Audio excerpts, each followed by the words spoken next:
Tomorrow could be the most dangerous day of this century, and I'm not exaggerating.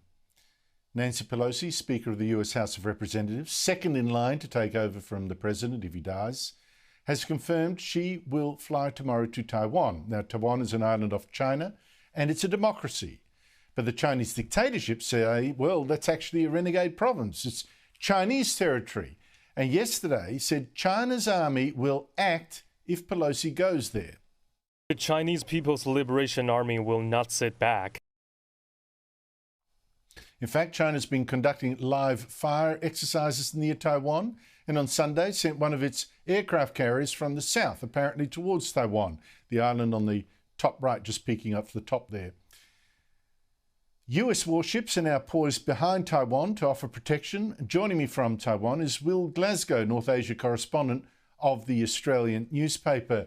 Will, thank you so much for your time. If Nancy Pelosi does land, as we're told, in Taiwan tomorrow, we either have China's army reacting extremely dangerously in ways we do not know yet, or China's dictator, Xi Jinping, is humiliated by making threats that he does not act on. How do you expect this to play out?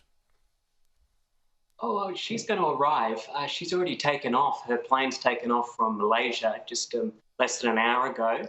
She'll be touching down in Taipei Airport, about 4 kilometres from where I'm coming to you from, at my 10:30, a bit after midnight your time.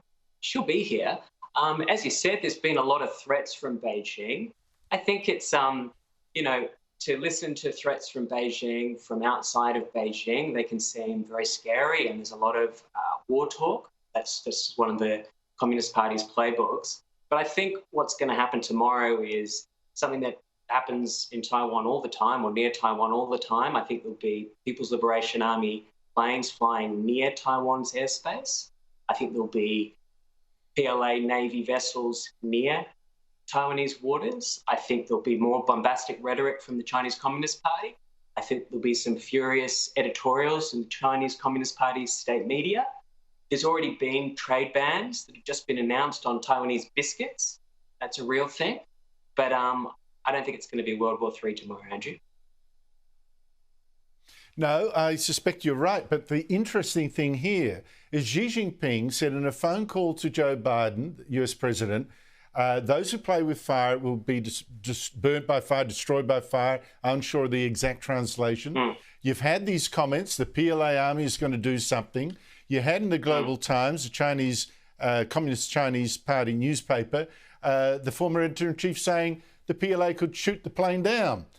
If none of this happens, this will be, I think it'd be quite embarrassing for Xi Jinping that for once his threats don't seem to have had an effect.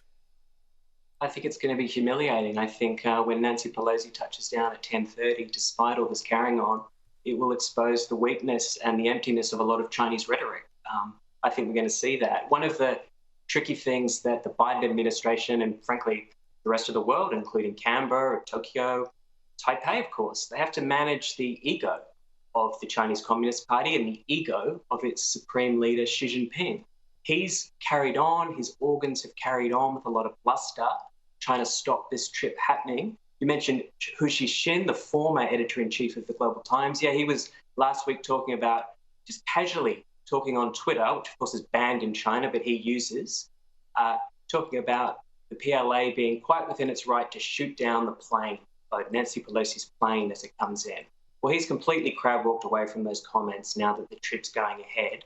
His former party state masthead, the Global Times, in an editorial today, tried to claim that they'd actually been victorious, Beijing, because Nancy Pelosi had been reluctant to confirm going ahead with the trip. She was coming, but she was coming in, she was sneaking in, they said.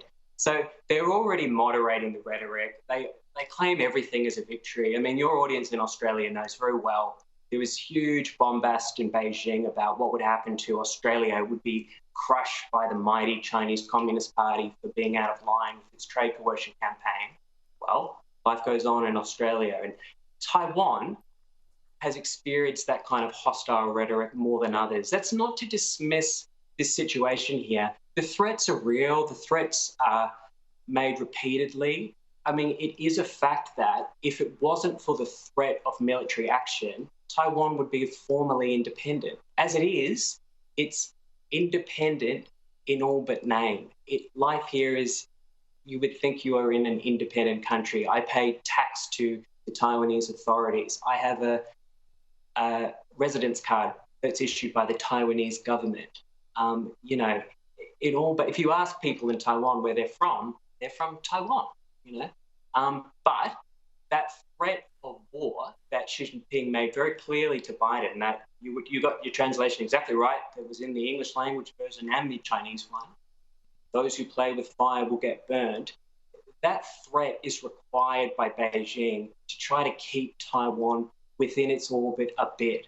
China has a lot of trouble. The Chinese Communist Party has a lot of trouble dealing with liberal democracies. They do not win hearts and minds in them, and they sure haven't won hearts and minds in Taiwan. And all the carry on about Nancy Pelosi's trip hasn't done their cause much good either. I think it's a fascinating time in history. If nothing happens, I think this will be, as you say, humiliating for the dictator, and what he does about that. That also then raises other concerns. Will Glasgow, thank you so much for your time. Look forward to seeing your reports in the Australian when she lands. Thank you so much.